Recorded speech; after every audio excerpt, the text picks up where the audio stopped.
Bonjour à tous, ici Patrick Kennedy pour le département d'éducation physique du Cégep de Chicoutimi. Dans cette vidéo, nous allons voir la préparation pour le laboratoire 1RM. Avant de commencer, j'aimerais soulever deux points importants. Le premier, c'est que ce laboratoire-là est probablement le plus gros laboratoire de la session. Ça va vous demander un bon temps pour vous préparer avant de vous présenter pour exécuter le laboratoire. Le deuxième élément, c'est que ce laboratoire-là est en lien direct avec d'autres laboratoires, plus particulièrement le laboratoire en endurance, en hypertrophie, en force et le dernier laboratoire qui sera une conclusion au laboratoire de 1RM. Donc, si vous manquez ce laboratoire ou si vous échouez pour une raison ou une autre, malheureusement, vous n'aurez pas accès à ces autres laboratoires-là et ça peut avoir un impact majeur sur vos notes. Donc, prenez vraiment ça là, en considération là, lorsque vous allez vous préparer pour faire votre laboratoire.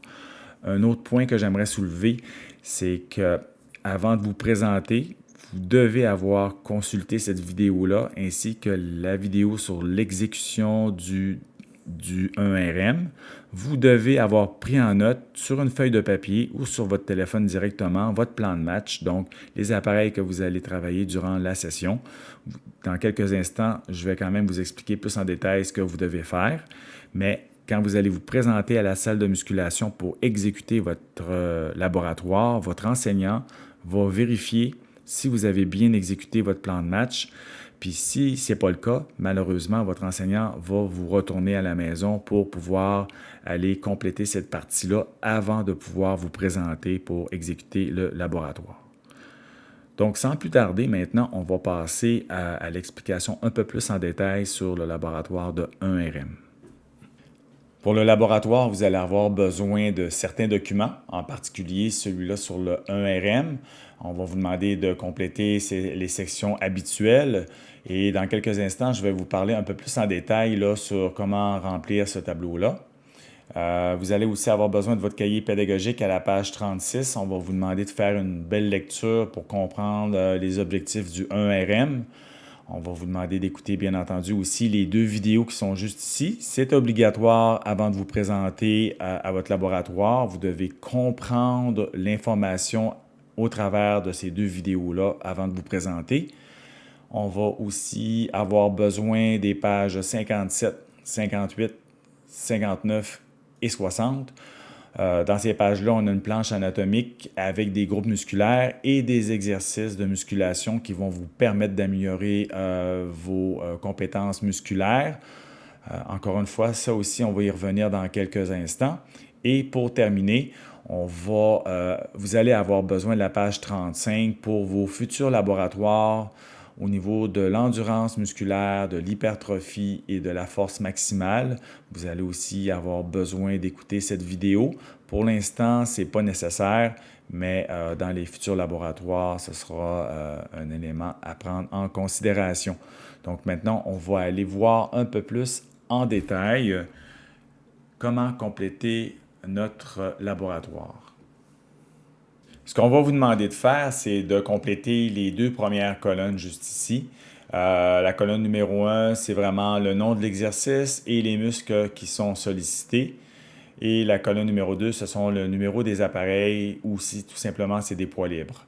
On va vous suggérer fortement de sélectionner des exercices qui vont vous aider à améliorer vos groupes musculaires, surtout ceux qui sont sollicités pour le défi physique et les tests musculaires qu'on avait fait en début de session et qu'on va refaire en fin de session. Donc, c'est une forte suggestion.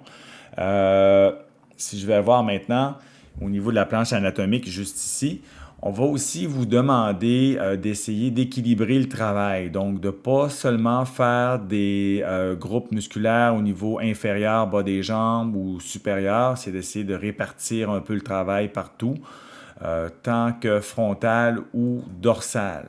OK? Pour l'exemple que j'ai pris, j'ai décidé de faire travailler les muscles au niveau des quadriceps, des cuisses, plus particulièrement parce que quand on fait le défi physique au niveau des squats, ce muscle-là est très sollicité. Donc, si vous aviez de la difficulté avec les squats, on vous recommande fortement de travailler cette partie-là.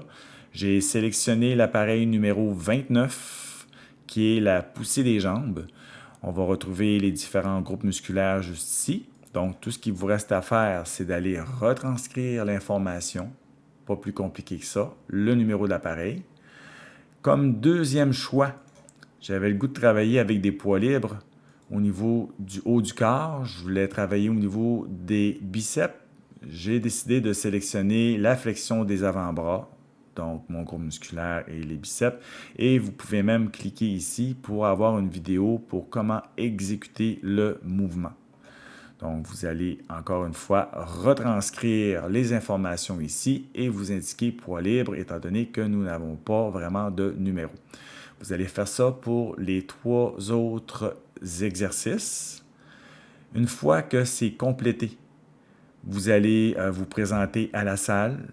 Vous allez montrer votre plan de match. Ça peut être directement sur votre téléphone si vous voulez le faire directement là-dessus ou sinon sur une feuille de papier.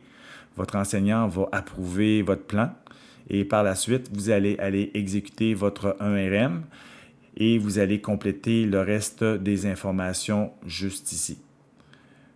Encore une fois, j'insiste sur le fait que vous devez aussi écouter la vidéo sur l'exécution du laboratoire 1RM pour être capable de bien compléter ces informations-là. Si vous avez d'autres questions, vous pouvez toujours contacter votre enseignant pour plus d'informations. Sinon, ça vient conclure cette vidéo. Je vous souhaite une très bonne fin de journée.